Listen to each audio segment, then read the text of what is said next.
या भागातील आमचे जे जिल्हे आहेत या जिल्ह्यातला संघटनात्मक आढावा घेण्यासाठी माननीय शिवसेनेचे मुख्य नेते आदरणीय एकनाथ शिंदे साहेबांच्या निर्देशानुसार शालेय शिक्षण मंत्री दादासाहेब भुसे, पाणी पुरवठा मंत्री गुलाबरावजी पाटील, उद्योग मंत्री म्हणून मी असेल आणि आमच्या समवेत शिवसेनेचे सचिव आदरणीय संजयजी मोरे, उपनेते राहुलजी शेवाळे, भाऊ चौधरी हे सर्व आम्ही या बैठकांमध्ये उपस्थित होतो। अहिल्यानगर, धुळे, नंदुरबार, जळगाव आणि नाशिक या 5 जिल्ह्यांच्या बैठकीमध्ये आम्ही या जिल्ह्याच्या संघटनेचा आढावा घेणार आहोत। 3 बैठका आमच्या पार पडलेल्या आहेत आणि या बैठकांमध्ये प्राथमिक सभासद नोंदणी, क्रियाशील सभासद नोंदणी, शिवसेनेच्या निवडणूक कार्यक्रमाअंतर्गत पदांच्या निर्मितीच्या निवडणुका या संदर्भामध्ये चर्चा झाली। काही पदाधिकाऱ्यांनी त्यांचे काही विषय त्या ठिकाणी मांडले आणि जो काही अहवाल माननीय सचिव साहेब आता बनवतील तो कार्यकर्त्यांच्या भावना असलेला अहवाल माननीय एकनाथ शिंदे साहेबांकडे आम्ही पोच करू आणि नवीन नियुक्त्यांमध्ये आजच्या बैठकीचं प्रतिबिंब आपल्या सगळ्यांना बघायला मिळेल। जे चांगले युवा कार्यकर्ते काम करतायत, महिला आघाडीच्या भगिनी काम करतायत, बेसिक शिवसेनेमधले काम करतायत, त्यांची ताकद ओळखून शिवसेनेचा विचार आणि वंदनीय एकनाथ शिंदे साहेबांचा विचार हा जो तळागाळापर्यंत नेणारा कार्यकर्ता काम करतोय अशांनाच पदं दिली जातील अशा भावना व्यक्त करण्यासाठी या बैठकीचं आयोजन आम्ही केलेलं होतं।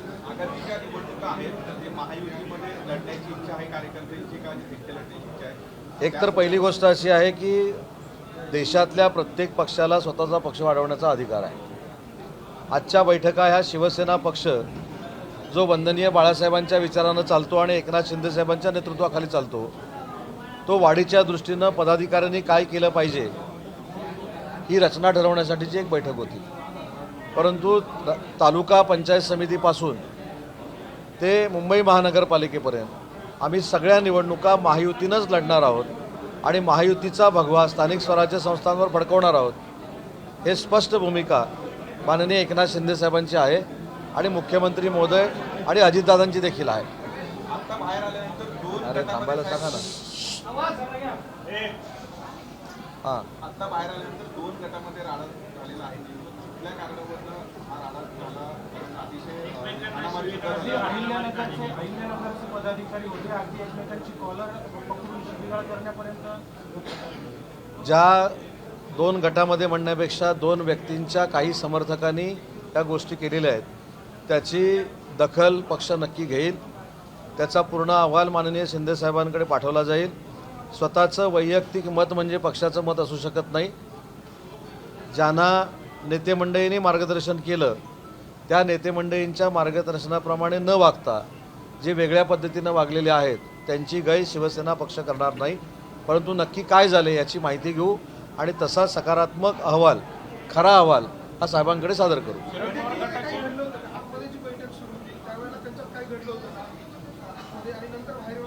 नाही, मला असं वाटतं की किरकोळ वाद आहे, गैरसमजातनं झालेला असेल, त्याच्यामध्ये काही संघटनेवर फार मोठा परिणाम होईल अशातला भाग नाही। एकामेकांमधले गैरसमज असू शकतात ते दूर करू।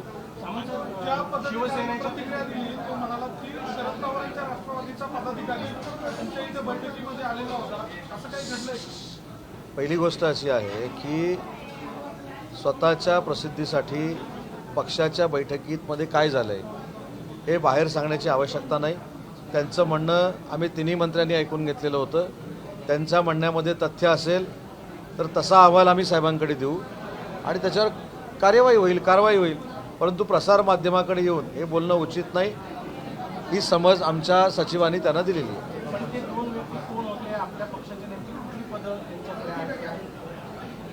त्याचा अभ्यास करतो, नावं घेतो आणि मग तुम्हाला देतो। त्यांचा पण अहवाल घेतो, शूटिंग बघतो, शोधून काढतो आणि तुम्हाला सांगतो। प्रमुख पदाधिकाऱ्यांसाठी होती, पण शिवसेना पक्ष महाराष्ट्रातला जो शिंदे साहेबांच्या नेतृत्वाखाली चालतो तो एवढा मोठा पक्ष आहे।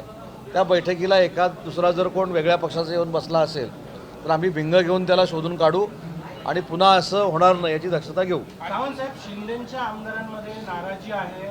काल संजय गायकवाडांचा जो कार्यक्रम झाला तिथे एकनाथ शिंदेचा फोटो नव्हता बॅनरवर, अशा पद्धतीची चर्चा सुरू होती. शिंदे साहेबांबद्दल नाराजी असूच शकत नाही, कारण शिंदे साहेबांनी ज्या पद्धतीनं ताकद माननीय सगळ्या आमदारांना दिलेली आहे, पदाधिकाऱ्यांना दिलेली आहे, आणि शिंदे साहेबांवर नाराज होऊन काय उपयोग नाही.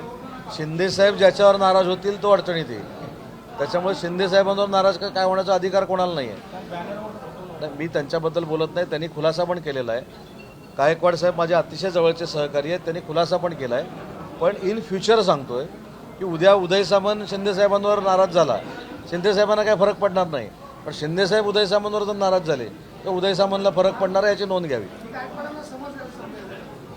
मी काय सांगितलं, संजय गायकवाड साहेबांनी त्यांची भूमिका स्पष्ट पद्धतीनं मांडलेली आहे.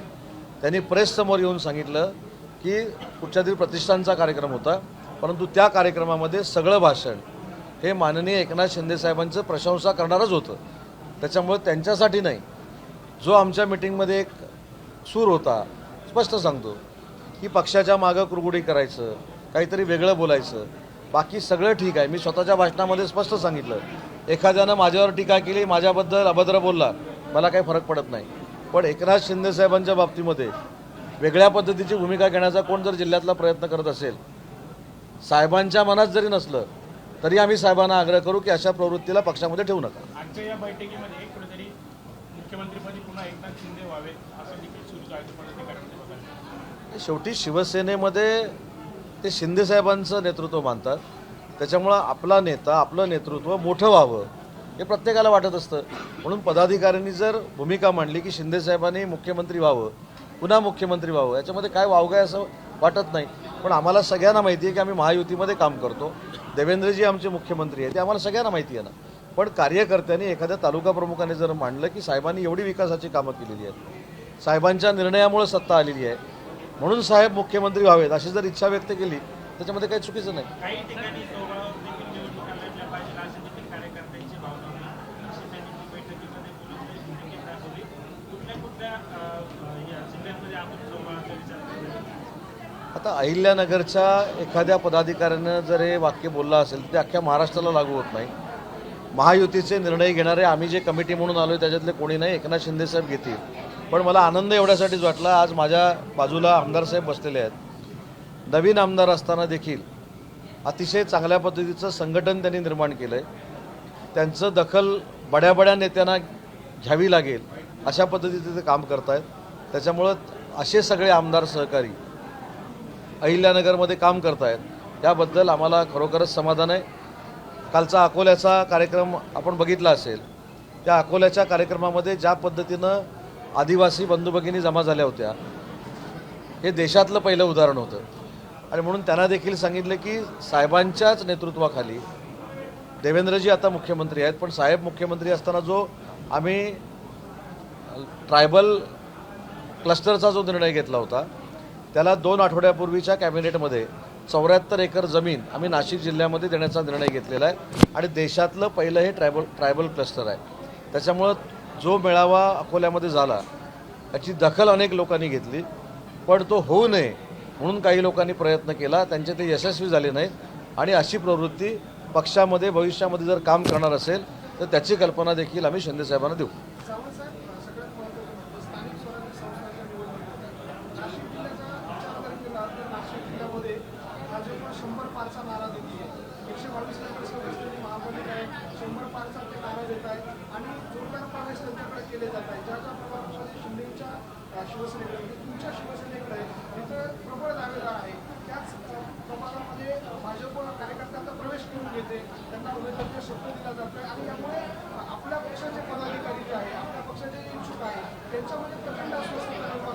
मी स्पष्ट सांगतो की आम्ही सगळ्या पदाधिकाऱ्यांना भेटलो, कोणामध्येही नाराजी नाही, कोणामध्येही अस्वस्थता नाही.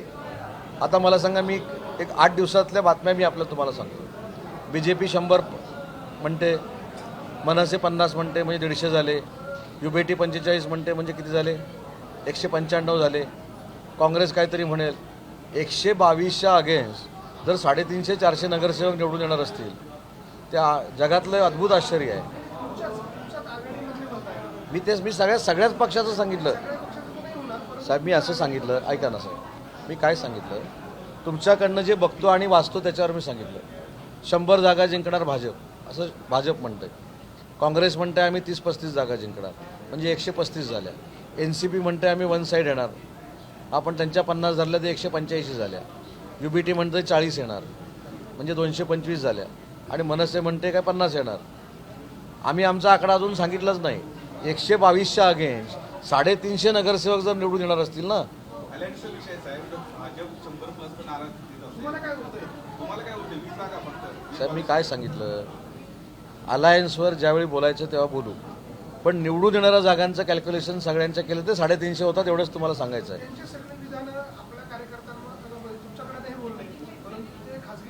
आमचे कार्यकर्ते, आमचे पदाधिकारी एकनाथ शिंदे साहेबांच्या नेतृत्वाखाली स्ट्रॉंगली काम करत आहेत. ते कॉन्क्रीट कार्यकर्ते आहेत. संकटावर कुठच्याही मात करण्याची ताकद त्यांच्यामध्ये आहे. त्याच्यामुळे ते बोलून तोंडाची वाफ घालवत नाहीत. पंढरपूरच्या विठ्ठल मंदिरात 30 ते 35 मराठी कुटुंब असताना देखील एका कुटुंबासाठी हुंडीत पूजा घातल्याचा दावा करण्यात येतोय. या संदर्भातील एका नाशिकच्या व्यक्तीने देखील ट्विट केलेला आहे. सध्या सोशल मीडियात हा जो प्रकार आहे तो मात्र प्रचंड होता. नाही, मी माहिती घेतो, कारण शेवटी पंढरपूरच्या ठिकाणी झालेली घटना असेल नसेल मला माहीत नाही. त्याच्यावर मी बोलणं आणि माझं मत प्रदर्शित करणं कारण शेवटी तो संवेदनशील विषय आहे. मी माहिती घेऊन आणि माहिती घेऊन त्याच्यानंतर आम्ही बोलू. हां, सगळ्यात जास्त इन्कमिंग असणारा पक्ष माननीय एकनाथ शिंदे साहेबांचा शिवसेना पक्ष आहे. ते रोजच इन्कमिंग चालू आहे. वेटिंगवर आहेत काही.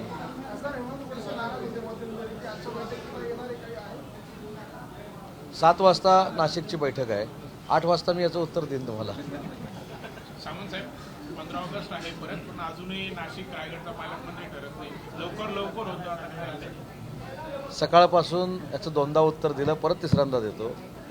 नाशिकच्या बाबतीमध्ये, रायगडच्या बाबतीमध्ये शिवसेनेचा निर्णय हा माननीय एकनाथ शिंदे साहेब घेतील. दोन्ही नेत्यांची चर्चा करून घेतील.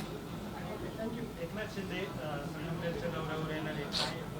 कसा नियोजन दौरा असणार आहे, काय नाही? तुमच्या एक लक्षात आलं असेल की संगमनेरमध्ये जो मेळावा आहे किंवा अहिल्यानगरमध्ये साहेबांचे जे मेळावे होत आहेत, हे स्पर्धा सुरू झालेली आहे आणि ही विधायक स्पर्धा आहे. संघटना वाढीच्या दृष्टीनं अकोल्यामध्ये मेळावा झाला, त्याच्यापेक्षा मोठा संगमनेरला होईल, त्याच्यापेक्षा अजून श्रीरामपूरला होईल.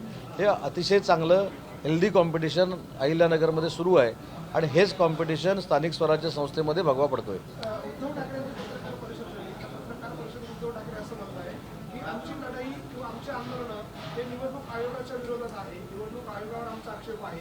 मग या लढाईमध्ये सत्ताधारी पक्ष का पडताय, सत्ताधारी पक्षांनी का पडावं याचं आमची लढाई तर आयोगाबरोबर आहे. आम्ही कुठं पडलो? मी तुम्हाला व्हिडिओ पण ऐकून दाखवला. सकाळी मी तुम्हाला व्हिडिओ दाखवला. काय ते एक स्लोगन त्यांचं होतं, मी आता विसरलो, की या सरकार महाविकास आघाडीच्या सरकारचं करायचं काय, खाली डोकं वर पाय. महाविकास आघाडीमध्ये कोण? काँग्रेस, पत्रकार परिषद घेणारे आणि शरद पवार साहेबांची NCP स्वतःवरच स्वतःचा निषेध करून घेतात. ही त्यांच्यावर आली वेळ. त्याच्यामुळं आता मला असं वाटतं की यांच्यावर बोलायची काही आवश्यकता नाही. लोकसभेमध्ये काही थोड्याफार जास्त जागा आल्यामुळं त्यांना मताची सूज आली होती. ती खताळ साहेबांसारख्या अनेक लोकांनी त्यांची उतरवली. या अहिल्यानगरमध्ये देखील काही लोक मुख्यमंत्र्यांसाठी कोट घालून बसलेले होते. कोट घालून रात्री झोपले पण होते मतदानाच्या वेळी, असं मला माहिती आहे. खताळ साहेब सांगत होते. तर त्यांचे कोट बीट उतरवून टाकले सगळे खताळ साहेबांनी.